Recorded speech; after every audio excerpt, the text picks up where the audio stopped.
വടകരയിൽ 25-കാരനെ കാണാതായി. ആയഞ്ചേരി സ്വദേശി വിഷ്ണു പ്രകാശിനെയാണ് കാണാതായത്. ബാങ്കിലേക്ക് പോകുന്നുവെന്ന് പറഞ്ഞാണ് വിഷ്ണു വീട്ടിൽ നിന്ന് ഇറങ്ങിയത്. ഇക്കഴിഞ്ഞ 13-ാം തീയതി മുതലാണ് യുവാവിനെ കാണാതായത്. വടകര പോലീസ് കേസെടുത്ത് അന്വേഷണം തുടങ്ങി. വിഷ്ണു ലോൺ ആപ്പിൽ നിന്നും 10,000 രൂപ ലോൺ എടുത്തിരുന്നു.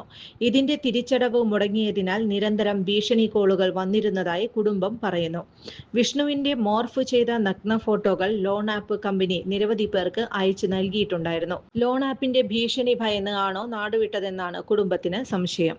ജോൺസൺ ഓപ്റ്റിക്കൽസിൽ തിങ്കൾ, ബുധൻ, വെള്ളി ദിവസങ്ങളിൽ രാവിലെ 10 മുതൽ ഉച്ചയ്ക്ക് 1 മണിവരെ കണ്ണു ഡോക്ടറുടെ സേവനം ലഭ്യമാണ്. എല്ലാ ബ്രാൻഡഡ് ഫ്രെയിമുകളും ഇവിടെ ലഭ്യമാണ്.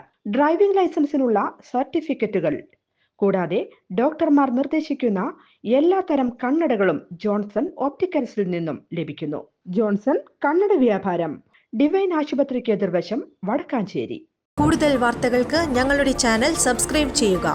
ഫേസ്ബുക്ക് ഫോളോ അപ്പ് ചെയ്യുക. വാർത്തകൾ വേഗത്തിലറിയാൻ എനി ടൈം ന്യൂസ്.